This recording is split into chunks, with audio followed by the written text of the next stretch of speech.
This lake, called Erie, was formerly inhabited on its southern shores by certain tribes whom we call the Nation of the Cat. They have been compelled to retire far inland to escape their enemies, who are farther to the west. These people have a number of stationary villages, for they till the soil and speak the same language as our Hurons.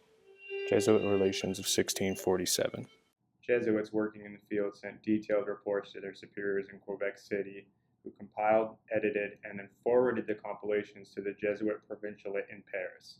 The reports were composed of letters to the provincial incorporating excerpts from diaries, logs, and memoirs, all stitched together into relations by the original author as well as by editors and publishers. To this day, scholars still disagree on the extent of transformation from the time they left the Jesuit missionaries until they reached the hands of the readership. The Erie Indian Nation lived around the southern shores of Lake Erie. This is in the vicinity of present-day Buffalo, New York, ranging to Sandusky, Ohio. In the early 1600s, the estimated number of Erie natives is about 14,000. The French called the Erie Indians the Nation of the Cat because of the cat-like fur they were known to wear. The Erie Indians belonged to the Huron-Iroquois branch. The name Erie is derived from the word Eriehanan, a word that means long tail in the language of the Iroquois. The Erie managed to elude contact from European colonists. Apart from one brief encounter with French Jesuits, the French were not able to reach them.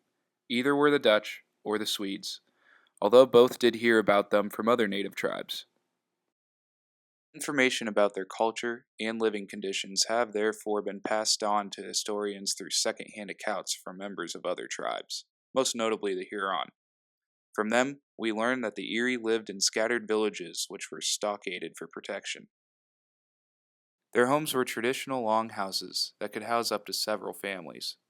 They were farmers and hunters like most of the surrounding tribes. Their main crops were corn, beans, and squash. Regardless of the extent of direct contact between Europeans and the Erie Nation, the presence of Europeans on the American continent had profound consequences on the eastern woodland tribes. Traditional intertribal relationships and balances of power were turned topsy-turvy by the mechanisms of the fur trade. Attempts to control hunting grounds, transportation routes, and favorable trading sites became a driving force in Indian diplomacy, aggravating old hatreds and creating new ones. Although the Erie did not have contact with the Europeans, they did obtain European trade goods from the Susquehannock. The Susquehannock were, however, careful to make sure that the Erie were not able to get their hands on the prized European possession, the firearm. During the early 17th century, in New France, gun sales were limited to Christian Indians.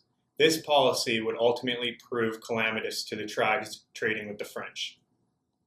The number of guns in the hands of the Iroquois at this time drastically increased, for they were the closest to the Dutch fur trading centers in New York and also the British settlements in Connecticut and Massachusetts. In about 1575, the great leader Hiawatha forged the Iroquois Confederation. The Huron, also an Iroquoian people, but not part of the League, were a much more numerous and powerful people than the Five Nations. But in 1636, 11 years after the Jesuit missionaries first came into their villages, an epidemic, possibly the bubonic plague, decimated the Huron population.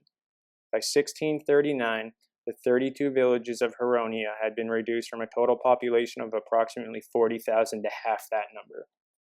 It was at that time that forest economics compelled the Iroquois to look to the north and west for more furs.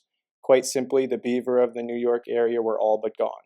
Prices paid in guns and other trade goods for beaver pelts at Albany rose dramatically compared to those paid at Quebec. A decade of Iroquois piracy ensued, culminating in the outbreak of the Wars of the Iroquois, an all-out attempt to establish themselves as the middlemen in the fur trade in 1649. Their depredations against their fellow red man have been aptly designated the Beaver Wars. The Iroquois' war with the Erie began in the summer of 1654 and lasted till about the end of 1656. This was in striking contrast to the single week of war it took to overcome the Huron in 1649. The first major battle of the Iroquois-Erie struggle began on the morning of August 15, 1654. The Iroquois attacked with stunning swiftness, catching the Erie by surprise. One by one, the villages fell, and a stream of refugees, ultimately numbering around 6,000 with 2,000 warriors. For 5 days, the Erie fled through the forest, closely pursued by the Iroquois. Unable to escape, they built a fort of wood with palisaded walls. The siege of the Erie fort was a long and costly one. Although the Erie warriors outnumbered the Iroquois, they were burdened by the presence of their women and children, and they had very few guns and barely any powder. The end came with near exhaustion of Erie arrows and an Iroquois' decisive stratagem. They decided to use their long war canoes as shields to ward off the volleys of poisonous arrows as they approached the Erie works, driving back the entrenched defenders with muskets and then inverting their canoes to use them as scaling ladders to get up and over the palisaded walls. As their enemies scaled the walls, more than 300 of the Erie defenders broke and ran, leaving their comrades, women, and children behind.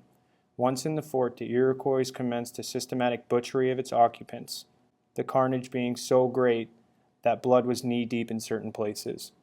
On September 11, 1654, the Iroquois had their single but costly victory at the palisaded fort the Eries had made.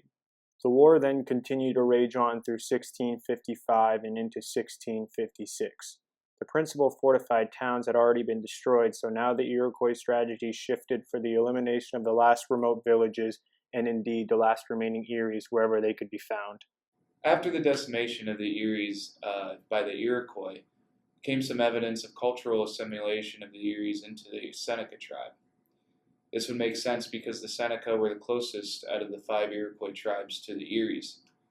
Today's Seneca are predominantly located in Oklahoma, and many historians argue that some are modern-day descendants of the Erie people. This would be proving that the Erie's culture is still present in North America today.